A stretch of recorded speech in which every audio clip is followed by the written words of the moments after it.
السلام علیکم ورحمۃ اللہ وبرکاتہ۔ دوستو، ایک سوال بارہا ساتھیوں کی طرف سے آتا ہے کہ بھئی دنیا کے اندر اتنے فرقے ہیں، کوئی دیوبندی، کوئی بریلوی، کوئی اہل حدیث، کوئی فلاں۔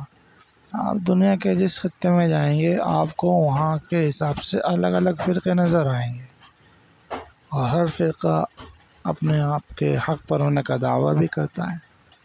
آپ بریلی حضرات سے پوچھیے، وہ اپنے حق پر ہونے کے اور دوسرے کے باطل پر ہونے کے اس قدر دلائل دیں گے کہ ایک سننے والا یقین کر بیٹھے گا کہ ہاں یہی حضرات حق پر ہے اور دوسرا باطل پر ہے۔ ایسے اہل حدیثوں کے پاس جائیں گے تو حضرات بھی اپنے حق پر ہونے کے اس قدر دلائل و قرآن و حدیث کی روشنی سے دیں گے کہ دوسرا ان کے اس دلائل کو سن کر کے یقین کر بیٹھتا ہے کہ یہی حضرات حق پر ہے اور ہم باطل پر ہیں۔ ایسے ہی دیگر حضرات بھی ہیں۔ میرے پیارے دوستو، اس کو آزمانے کا سب سے بہتر طریقہ وہ ہے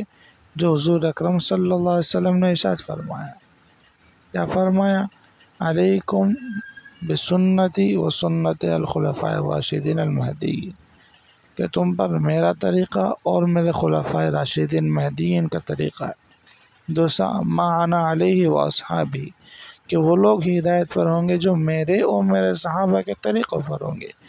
اس لیے اس دور کے اندر چونکہ فتنوں کا دور ہے، ہر آدمی اپنے آپ کو حق پر ہونے کا دعویٰ کرتا ہے۔ اس کا آسان طریقہ یہ ہے کہ ہم اپنے آپ کو قرآن سے، حدیث سے جوڑے رکھیں، اور اسی کے ساتھ ساتھ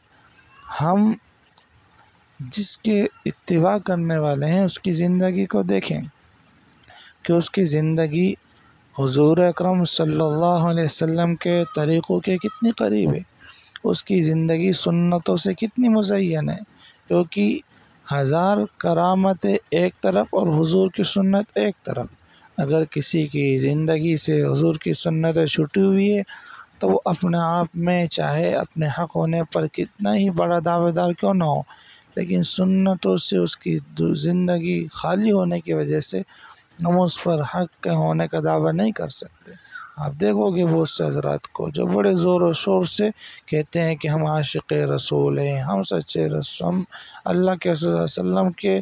سچے عاشق ہیں، اور آپ سے محبت کا دعویٰ کرتے ہیں، لیکن جب آپ دیکھو گے ان کا لباس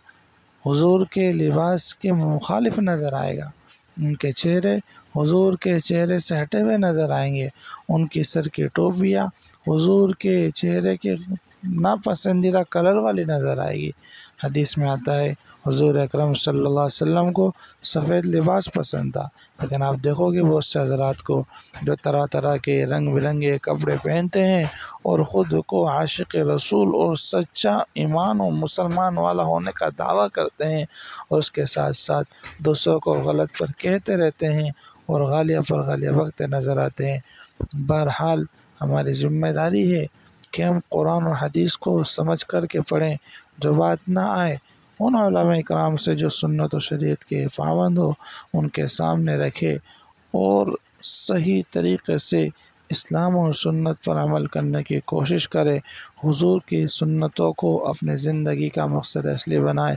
اللہ تعالی ہم سب کو ہدایت کی دولت سے مالا مال فرمائے،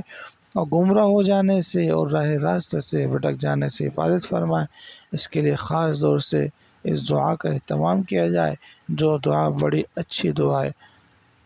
اللہ ہم سب کو عمل کی توفیق عطا فرمائے۔